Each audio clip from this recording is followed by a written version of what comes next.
Hello friends, good morning. Welcome to my YouTube channel online Vinay academy. मैं मध्यकालीन भारत के part 2 लेकर आपके लिए हाजिर हूँ। और जो मैंने आपको पार्ट 1 में बताया था भोजवंश तक, उससे आगे हम लोग पढ़ते हैं। इससे आगे जो आता है मध्यकालीन भारत में, वो नेक्स्ट जो वंश था वो था गढ़वाल वंश। गढ़वाल वंश का जो टाइम पीरियड है वो 1090 से लेके 1194 तक रहा। इन्होंने 11वीं शताब्दी के अंत में कन्नौज पर लगभग 100 वर्ष तक शासन किया। ये पूर्व में गुर्जर प्रतिहारों के ही सामंत थे। यानी कि जो गढ़वाल वंश जो बना वो पहले गुर्जर प्रतिहारों के सामंत थे।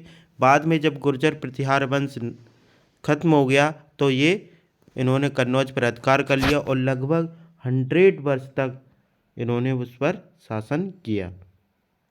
गढ़वाल वंश के जो संस्थापक थे वो चंद्रदेव थे। कौन थे? चंद्रदेव।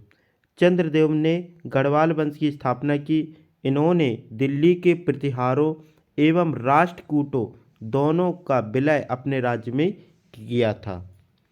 इनके पुत्र मदन पाल को तुर्की आक्रमणकारियों ने कन्नौज पर आक्रमण करके बंदी बना लिया था। उसके पुत्र गोविंद चंद्र ने उसको छुड़वाया था। इनके बाद चंद्रदेव के बाद नेक्स्ट थे गोविंद चंद्र। गोविंद चंद्र जो है वो 1114 से लेकर 1155 ईस्वी तक इनका टाइम पीरियड रहा। उसने पालों से मगध जीत लिया था। गोविंद चंद्र की जो सबसे बड़ी विशेषता थी, इन्होंने पाल वंश से मगध को छुड़ा लिया था और ये जीत गए थे। गोविंद चंद्र खुद साहित्य प्रेमी था। गोविंद चंद्र खुद साहित्य प्रेमी था। उसके लेखों में से उसे विविध विद्याचार वाचस्पति भी कहा जाता है। क्या कहा जाता है उसको? विविध विद्या विचार वाचस्पति कहा गया है। किसको कहा गया है? गोविंद चंद्र को। गोविंद चंद्र का युद्ध मंत्री लक्ष्मीधर स्वयं भी बड़ा साहित्यकार था, जिसे कृत्य कल्पत्रु नामक ग्रंथ की रचना की थी। यानी जो कृत्य कल्पत्रु नामक जो ग्रंथ है वो किसने किसने किया था? लक्ष्मीधर ने। और लक्ष्मीधर कौन था? गोविंद चंद्र का युद्ध मंत्री था। तो आपको ये बहुत ही एग्जाम की दृष्टि से महत्वपूर्ण है कि कृत्य कल्पत्रु की जो नामक ग्रंथ है उसके रचनाकार कौन थे? लक्ष्मीधर। और लक्ष्मीधर जो युद्ध मंत्री था गोविंद चंद्र के दरबार में। इसके बाद नेक्स्ट आते हैं राजा जयचंद। राजा जयचंद का जो टाइम पीरियड रहा वो 1171 से लेके 1194 ईस्वी तक रहा। इस वंश का ये अंतिम शक्तिशाली शासक था। राजा जयचंद जो था वो अंतिम शक्तिशाली शासक था। उसका समकालीन दिल्ली व अजमेर का चौहान नरेश पृथ्वीराज तृतीय था। कुछ पुस्तकों के अनुसार जयचंद की पुत्री संयोगिता का अपहरण पृथ्वीराज तृतीय ने कर लिया था। जयचंद के दरबार में संस्कृत के प्रख्यात कवि श्रीहर्ष थे। कौन थे? श्रीहर्ष, जिन्होंने नैषध चरित्र और खंडन काव्य की रचना की थी। यानी कि जयचंद के दरबार में संस्कृत के एक प्रख्यात कवि श्रीहर्ष थे, जिन्होंने नैषध चरित्र और खंडन काव्य की रचना की थी। जयचंद्र ने अपनी विजय के उपलक्ष्य में राजसूय युद्ध भी कराया था। जयचंद्र ने अपनी विजय के खुशी में एक राजसूय यज्ञ भी कराया था। इसके बाद नेक्स्ट है 1194 ईस्वी के आसपास कन्नौज शहर पर मोहम्मद गौरी ने हमला किया और ऐसा माना जाता है कि जयचंद को चंदावर के युद्ध में पराजित किया गया और बाद में गंगा में बहा दिया गया। यानी कि ये माना गया है, हालांकि इसका कोई मूल रूप से प्रमाणिक तत्व नहीं है, लेकिन ये माना जाता है कि मोहम्मद गौरी ने जयचंद को चंदावर के युद्ध में कब 1194 में मार दिया और उसे गंगा में बहा दिया। तो ये बहुत ही इम्पोर्टेंट है। ये अक्सर एग्जाम में पूछा जाता है कि जो चंदावर का जो युद्ध है वो कब हुआ था? 1194 में। किसके बीच हुआ था? मोहम्मद गौरी और राजा जयचंद के बीच में, जिसमें राजा जयचंद को पराजय का सामना करना पड़ा और उसे बाद में गंगा में बहा दिया गया था। फ्रेंड्स, अगला देखते हैं पाल वंश। पाल वंश जो है ना वो बंगाल में फैला, बंगाल में हुआ। इसका स्थापना किसने की थी? गोपाल पाल ने 750 ईस्वी में। पालों ने प्रतिहारों और राष्ट्रकूटों के खिलाफ कन्नौज की संप्रभुता के लिए लड़ाई लड़ी, बंगाल में आधार के रूप में एक व्यापक साम्राज्य स्थापित किया और लगभग 400 साल तक बंगाल को गौरव प्रदान किया। यानी कि पाल वंश ने बंगाल में 400 ईयर्स तक राज्य किया। पाल वंश के अंतर्गत राजा धर्मपाल, जिनका टाइम पीरियड 770 से लेकर 810 तक था, इनके बारे में ये प्रमुख तथ्य हैं। इनके अभिलेखों में इसे परम सौगात कहा गया है। क्या कहा गया है इसको? परम सौगात। किसको कहा गया? धर्मपाल को। जबकि गुजराती कवि सोडल ने धर्मपाल को उत्तरापत स्वामी की उपाधि दी थी। गुजरात के कवि सोहल ने धर्मपाल को उत्तरापत की स्वामी की उपाधि दी थी। धर्मपाल ने ही विक्रमशिला और सोमपुरी में प्रसिद्ध विहारों की स्थापना करवाई थी। तो बहुत ही इम्पोर्टेंट है कि विक्रमशिला और सोमपुरी में प्रसिद्ध विहारों की स्थापना किसने कराई थी? तो धर्मपाल ने कराई थी। इसने कन्नौज पर कुछ समय के लिए अधिकार कर वहां पर एक राज दरबार का आयोजन किया था, जिसमें देश के कई भागों के राजाओं को आमंत्रण किया था। कन्नौज पर इन्होंने अधिकार कर लिया था कुछ समय तक और एक राज दरबार का आयोजन किया था, जिसमें देश के कई राजाओं को आमंत्रित किया था। प्रसिद्ध बौद्ध लेखक हरिभद्र धर्मपाल के दरबार में ही निवास करते थे। यानी जो प्रसिद्ध लेखक जो हरिभद्र थे वो धर्मपाल के दरबार में ही निवास करते थे। धर्मपाल के बाद पाल वंश में जो अगले राजा आए वो थे देवपाल, जिनकी टाइम पीरियड रहा 810 से लेके 850। बादल स्तंभ लेख देवपाल से संबंधित है। जो बादल स्तंभ है वो देवपाल से संबंधित है, बहुत ही ध्यान रखिएगा। तो बादल स्तंभ है वो देवपाल से संबंधित है, जिसमें यह लिखा हुआ है कि उसने हूण, उत्कल, दिरवड़ व गुर्जर शासकों को हराया था। यानी कि जो बादल स्तंभ है वो देवपाल से संबंधित है, जिसमें लिखा है कि उन्होंने हूणों को, उत्कल को, दिरवड़ और गुर्जर शासकों को हराया था। अभिलेखों में इसको परम सौगात कहा गया है। किसको कहा गया है अभिलेखों में परम सौगात किसको कहा गया है? देवपाल को। कुछ साक्ष्य देवपाल को ओदांतपुरी के प्रसिद्ध बौद्ध मठ का निर्माता भी बताते हैं। यानी कुछ साक्ष्य ऐसे भी मिले हैं जिसके माध्यम से हमें ये पता चलता है कि ओदांतपुरी के जो प्रसिद्ध बौद्ध मठ हैं उनका निर्माण देवपाल ने ही कराया था। अरब से आए यात्री सुलेमान ने पाल वंश के इस राजा देवपाल को राष्ट्रकूट और प्रतिहार शासकों से अधिक शक्तिशाली माना था। इसने सुमित्रा और जावा इस समय कहाँ पर? इंडोनेशिया के एक द्वीप हैं कि शैलेंद्र शासक बालपुत्र देव द्वारा, किसके द्वारा? बालपुत्र देव द्वारा बनवाए गए बौद्ध विहारों के खर्चे के लिए 5 गांव इन्होंने अनुदान में दिए थे। तो ये जो इम्पोर्टेंट पॉइंट थे वो देवपाल से संबंधित थे। इसके बाद नेक्स्ट देखते हैं। इसके बाद एक पाल सम्राट विग्रहपाल ने, किसने?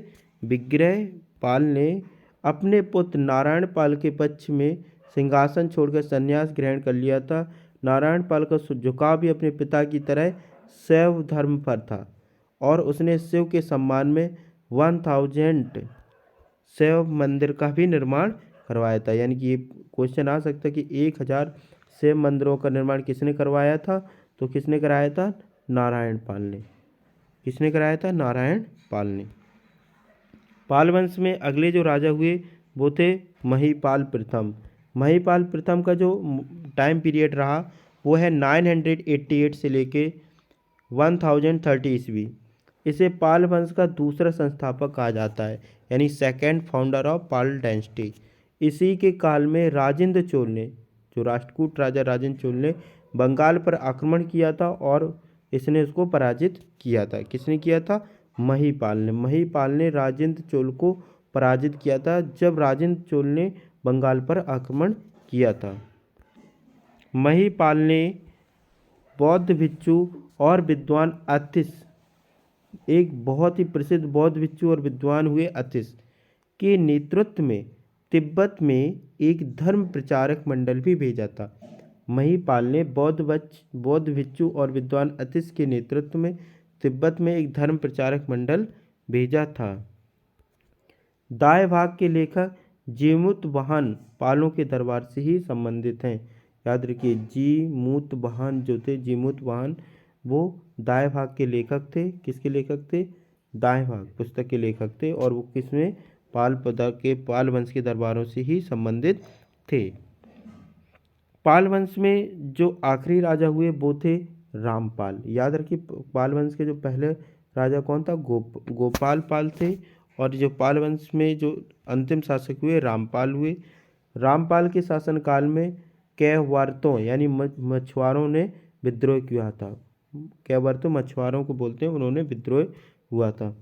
संध्याकार नदी द्वारा लिखित रामपाल चरित्र में इसी पाल सम्राट रामपाल का चरित्र चित्रण किया गया है।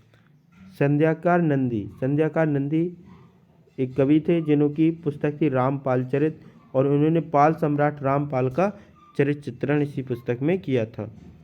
अरब यात्री सुलेमान ने पाल साम्राज्य को बहुत शक्तिशाली माना और उसे रूहमा कहा। क्या कहा उसको? रूहमा कहा।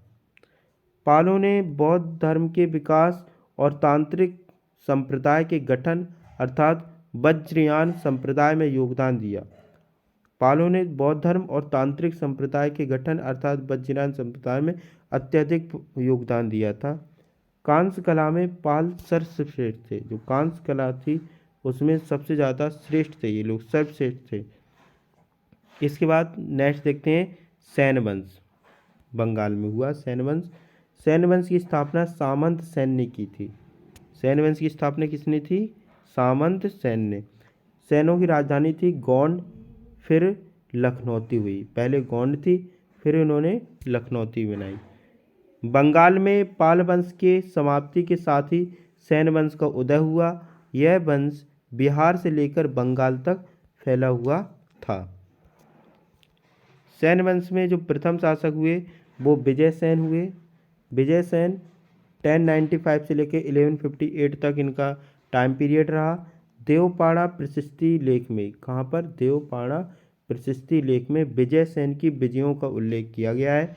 कुछ साक्ष्य के अनुसार विजय सैन ने विजयपुरी में विक्रमपुर नगर की भी स्थापना की थी। सैन वंश के में जो दूसरे राजा हुए वो थे बल्लभ सेन, बल्लाल सेन। बल्लाल सेन जो थे उनका टाइम पीरियड था 1158। उपाधि इन्होंने कौन सी धारण की थी? गौंडेश्वर, निशंक और शंकर। गौंडेश्वर, निशंक, शंकर, इन्होंने दो उपाधियां धारण की थी। बल्लाल सेन ने बंगाल में कुलीन प्रथा और जाति प्रथा को बढ़ावा दिया।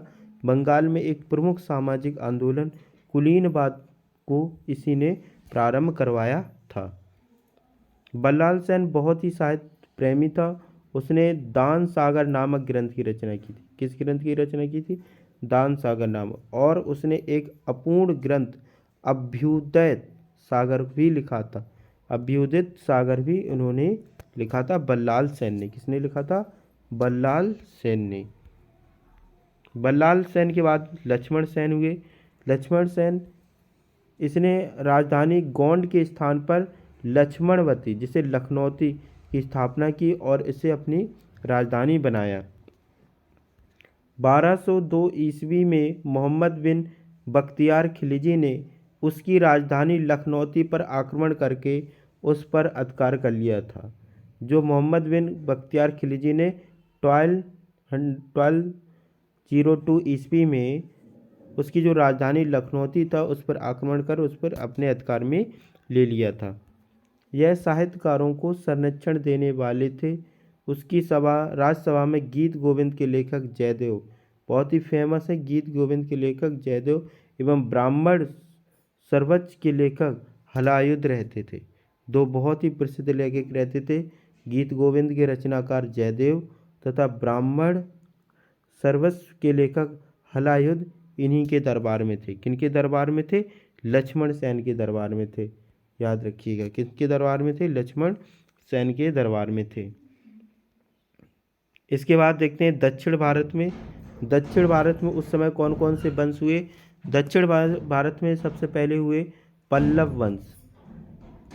कांची के पल्लव वंश के विषय में प्राथमिक जानकारी हरिसेन की प्रयाग प्रशस्ति एवं हैन सिंह के यात्रा विवरण से मिलती है। पूर्व इतिहास संभवत पल्लव लोग स्वतंत्र राज्य स्थापित करने के पूर्व सातवाहनों के सामंत थे। ये माना जाता है कि जो पल्लव वंश थे वो पहले सातवाहनों के सामंत हुआ करते थे। इनके प्रारंभिक अभिलेख प्राकृत भाषा में एवं बाद में संस्कृत में मिले हुए हैं। यानी कि इनके जो प्रारंभिक अभिलेख हमें प्राप्त हुए हैं उनमें प्राकृत भाषा का यूज किया गया है और बाद के अभिलेखों में संस्कृत भाषा का प्रयोग किया गया है। श्री काशी प्रसाद जायसवाल के अनुसार पल्लव लोग ब्राह्मण थे क्योंकि वे अपने को द्रोणाचार्य और अश्वत्थामा का वंशज मानते थे। पल्लव वंश की जो राजधानी थी वो कांची थी जो कि तमिलनाडु में, और इसकी जो स्थापना की थी वो सिंह विष्णु ने की थी। किसने की थी? सिंह विष्णु ने। पल्लव वंश में जो पहले शासक हुए उनका नाम सिंह विष्णु था। उनका टाइम पीरियड 575 से लेकर 600 ईस्वी तक था। पल्लवों का प्रमुख राजा सिंह विष्णु था। इसकी सीमा कावेरी नदी तक विस्तृत थी। इसने ममाल्लपुरम में आदि ब्राह्य गुहा मंदिर का निर्माण कराया था। वेरी इंपॉर्टेंट ये है कि ममाल्लपुरम में आदि ब्राह्य गुहा मंदिर का निर्माण किसने करवाया था? तो सिंह विष्णु ने ही कराया था। किराती जूर्नियम के लेखक भारवी जो कि संस्कृत के महाकवि थे वह राजा सिंह विष्णु के दरबार से ही संबंधित थे। महेंद्र वर्मन प्रथम। पल्लव वंश का महान शासक था महेंद्र वर्मन प्रथम, जिसका टाइम पीरियड 600 से लेके 630 तक था। उसने मत विलास प्रहसन हास्य ग्रंथ की रचना की थी। कौन सा ग्रंथ? मत विलास प्रहसन नामक एक हास्य ग्रंथ की रचना की थी जिसमें कपालकाओं और भिक्षुओं पर व्यंग्य कसा गया है। महेंद्र वर्मन प्रथम शैव संत। महेंद्र वर्मन जो प्रथम थे वो शैव संत।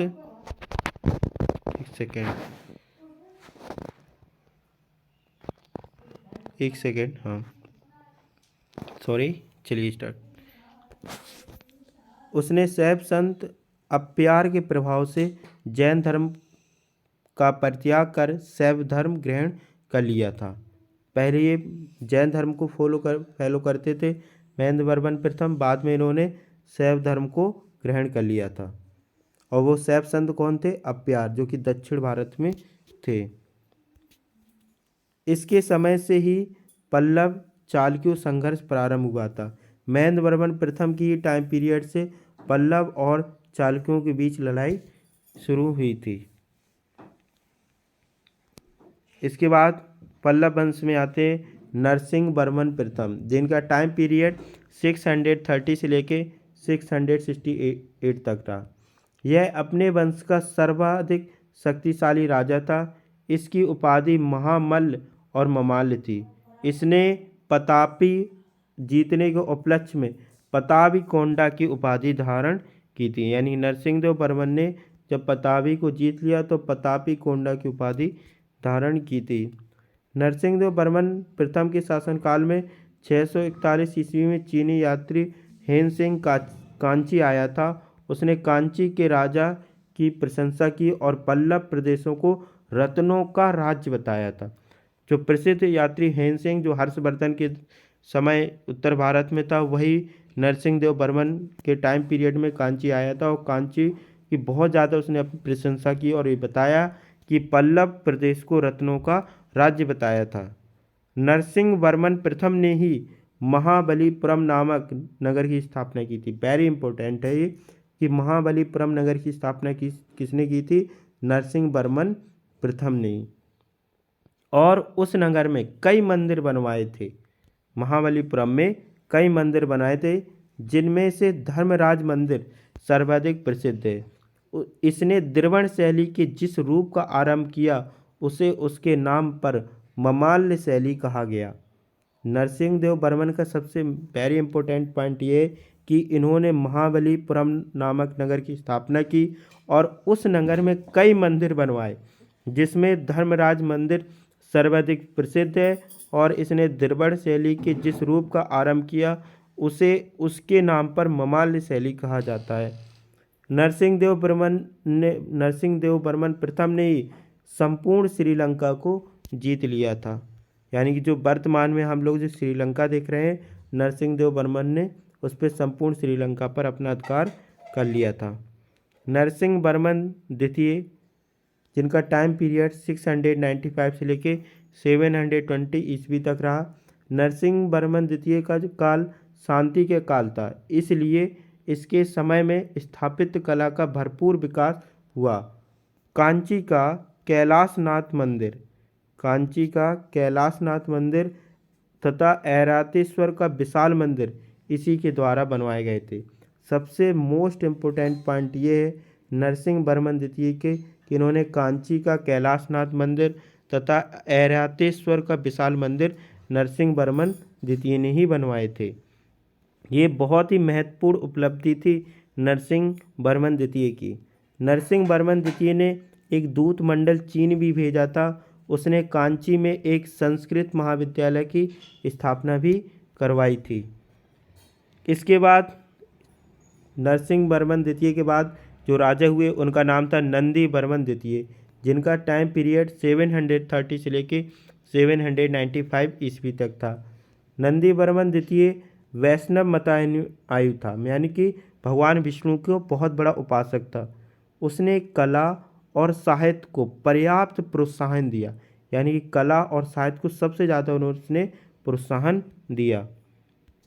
नंदी बर्मन द्वितीय ने कांची के मुक्तेश्वर मंदिर और बैकुंठ पेरुमल मंदिर का निर्माण कराया था। कांची का मुक्तेश्वर मंदिर और तथा बैकुंठ पेरुमल मंदिर का निर्माण भी नंदी बर्मन द्वितीय ने ही कराया था।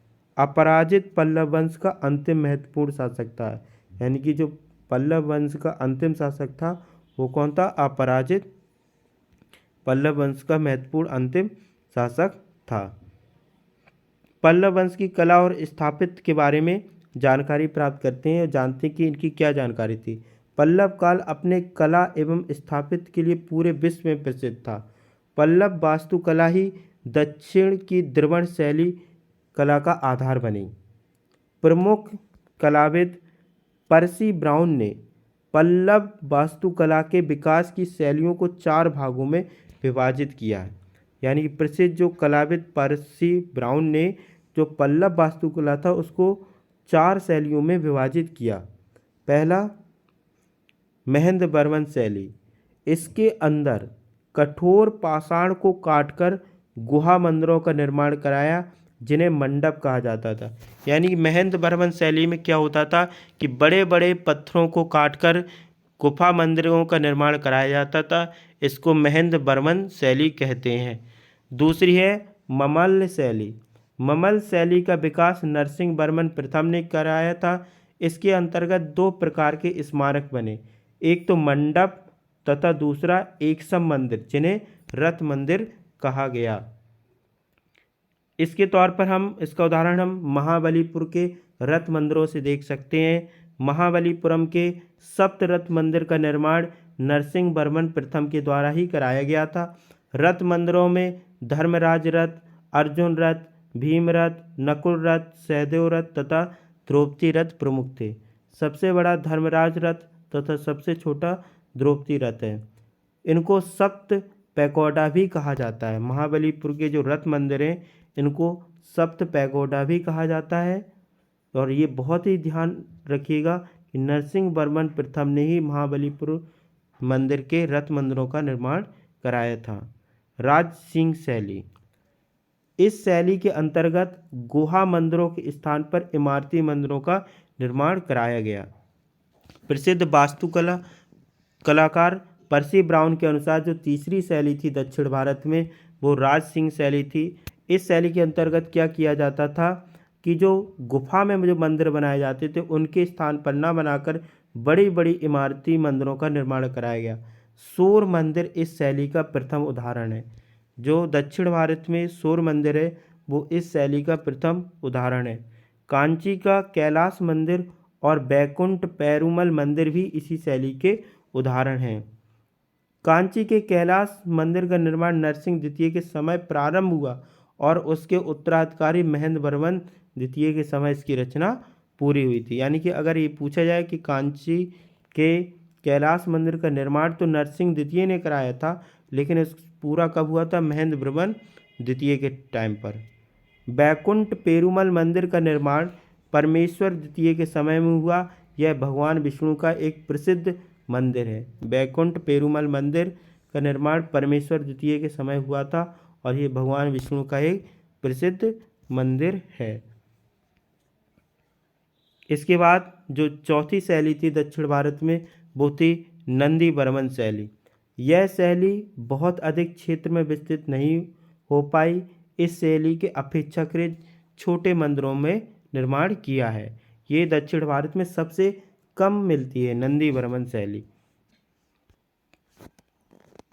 तो फ्रेंड्स, इस वीडियो के माध्यम से मैंने आपको मध्यकालीन भारत के जो भाग 2 को कंप्लीट कराया है। अगर आपको ये पसंद आया है तो इसको ज़्यादा ज़्यादा लाइक शेयर अवश्य करें और जल्दी मिलेंगे हम इसके पार्ट 3 को लेकर, भाग 3 को लेकर। आप इसको ज़्यादा से ज़्यादा लाइक शेयर सब्सक्राइब अवश्य करें। Thank you for watching.